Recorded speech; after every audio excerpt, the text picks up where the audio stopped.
কোরআনের হাফেজ তাদের মর্যাদা কোরআন এবং সুন্নাতে এত বেশি বর্ণিত হয়েছে। যদি আমরা বুঝতাম যে হাফেজা সন্তানকে হিফজ করার ফজিলত কি, তাহলে বাবা মা প্রত্যেকটা সন্তানকে আগে হাফেজ বানাতো, তারপর অন্য পড়াবো।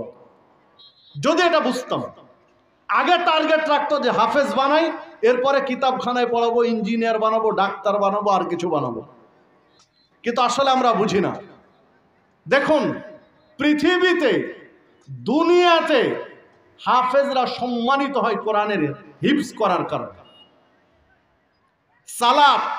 সালাতে যিনি নেতৃত্ব দেন তাকে কি বলা হয়? ইমাম। ইমাম মানে কি? নেতা। ইমামের তো কদর আমাদের বাংলাদেশে নেই, আমরা নষ্ট করেছি। ইমামের কদর দেখতে হলে হজ উমরায় গিয়ে সৌদি আরবে দেখতে হবে। দুই হারামে কাবা এবং মসজিদে নববীতে দেখতে হবে ইমামের সম্মান কি, মর্যাদা কি। ইসলাম তো এটাই, আসলে আমরা নষ্ট করে ফেলেছি। তো ইমাম মানে নেতা। সালাতে নেতৃত্ব দিবেন কে? সবচেয়ে বেশি কোরআন মাজিদ ভালো জানেন যিনি। তো যিনি কোরআন মাজিদ ভালো জানেন, সবচেয়ে বেশি জানেন, তিনি সালাতে ইমামতি করবেন, নেতৃত্ব দিবেন। তাহলে দুনিয়ায় সম্মান বাড়াচ্ছে না?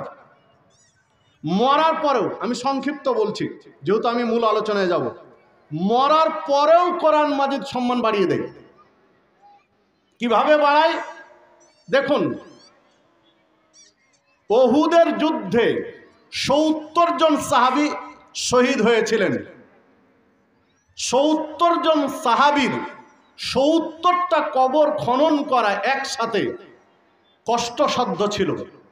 রাসূলুল্লাহ সাল্লাল্লাহু আলাইহি ওয়াসাল্লাম নির্দেশ দিলেন যে কবর একটু বড় করে করো, এক কবরে একাধিক লাশ রেখে দাফন করো।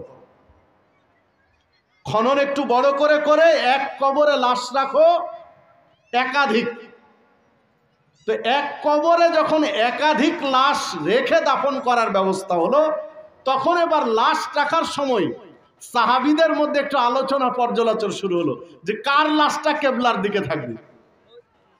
যাদের লাশ মাইয়্যিত, যাদের প্রত্যেক মাইয়্যিতের ওয়ারিসরা চাচ্ছে যে তাদের লাশটা সামনে থাকুক।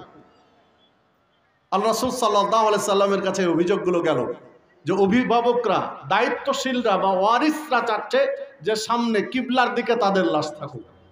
তো আল্লাহ রাসূল সাল্লাল্লাহু আলাইহি ওয়াসাল্লাম ফায়সালা দিলেন যে ঠিক আছে, ওদের কাছে খোঁজ নাও, যার কোরআন মাজিদ বেশি জানা আছে তার লাশ সামনে দাও, তারপরে যার জানা আছে তারটা পরে দাও, এইভাবে সিরিয়াল করো। তাহলে লাশ রাখার সময় কিবলার দিকে সবচেয়ে সামনে কে থাকবে? যার কোরআন মাজিদ জানা আছে। তাহলে মরার পরে সম্মান বাড়াচ্ছে কে? বলেন। আল কোরআন। বেঁচে থাকা অবস্থায় সম্মান বাড়াচ্ছে, মরে যাওয়ার পরও লাশেও সম্মান বাড়াচ্ছে কে? কোরআন মাজিদ। এবার কবরে দেয়া হলো, কবরের অবস্থা দেখেন। তাবারানী মুজামুল আওসাতের মধ্যে হাসান সানাদ একটি হাদিস বর্ণিত হয়েছে।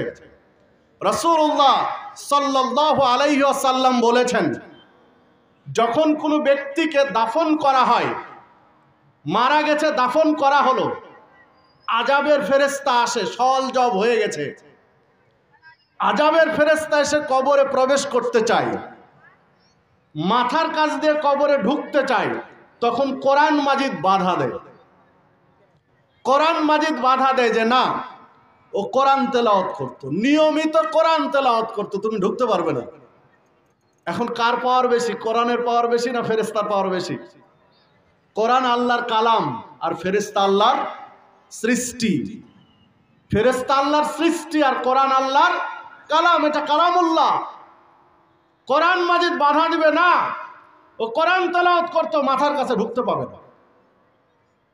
তাহলে মাথার কাছে পাহারা দেয় কে? কোরআন। আযাবের ফেরেশতাকে ঢুকতে দেয় না। আযাবের ফেরেশতা মাঝখানে যায়, হাতের কাছে ঢুকতে চায়, তখন দান সাদাকা বাধা দেয়। উনি যদি দান সাদাকা করে থাকেন তখন দান সাদাকা বাধা দেয়।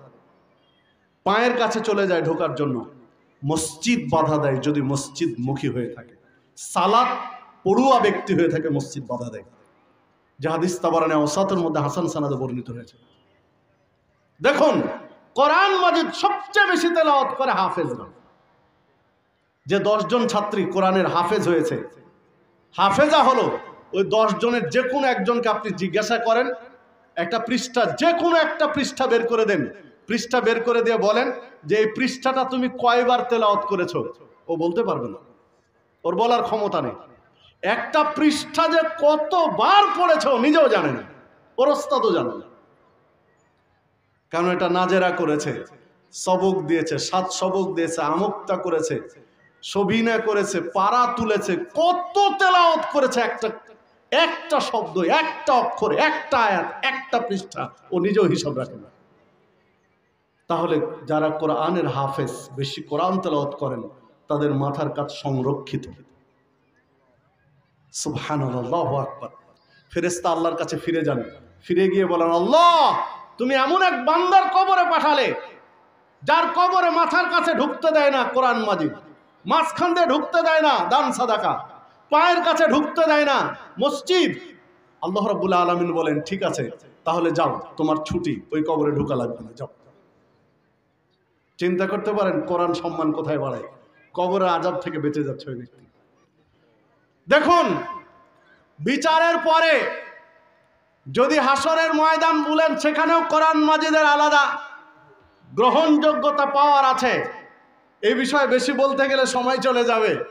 জান্নাতে গিয়ে আল্লাহ রাব্বুল আলামিন কোরআনের হাফেজ তাদেরকে ডাক দিয়ে বলবেন, দুনিয়াতে যেভাবে ধীর স্থির ভাবে কোরআন তেলাওয়াত করতে, ওইভাবে তারতিল সহকারে একটা করে আয়াত পড়ো, জান্নাতে এক স্তর উপরে উঠো, আবার আরেকটা আয়াত পড়ো, আর এক স্তর উপরে উঠো, যেখানে তোমার আয়াত শেষ হবে সেইটা তোমার থাকার জায়গা।